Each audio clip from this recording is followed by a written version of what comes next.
राळेगाव तालुका अंतर्गत येत असलेल्या मौजा सावनेर येथे मागील 1 वर्षांपासून मोठ्या प्रमाणात अवैध दारू विक्री सुरू असल्यामुळे गावात दारू पिणाऱ्यांची संख्या वाढली आहे। त्यामुळे गावात भांडण तंटे तसेच गावात दारूच्या व्यसनाचे प्रमाण वाढले।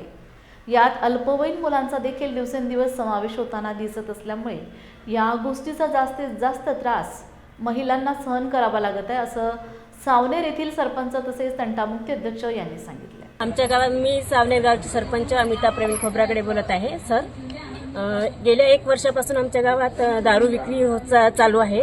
अवैध धंदे चालू झाले आहेत आणि सगळे म्हणजे जी मुलं आहेत, छोट्या मुलांपासून सुद्धा दारू पिणं चालू झाली आहे आणि ती मुलं जी दारू जी विकतात ते सगळे शाळेच्या आसपास परिसरामध्ये विकणं चालू आहे। नमस्कार, मी विलास ठाकरे, तंटमुक्ती अध्यक्ष सावनेर।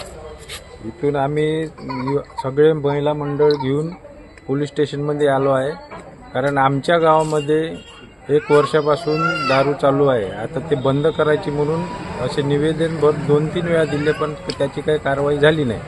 म्हणून आता सगळेजण आम्ही या पोलीस स्टेशनमध्ये येऊन आमची समस्या मांडत आहे। ती साहेबाकडे दिली, कलेक्टर साहेब ऑफिसला दिली, दारूमुक्ती जे या आपली विभाग आहे तिथे पण दिली आहे आम्ही तक्रार। आता काय मागणी आहे तुमची? आमची मागणी एकच आहे की आमच्या गाव जे आहे पूर्ण दारू मुक्त व्हावं, अशी आमची अपेक्षा आहे।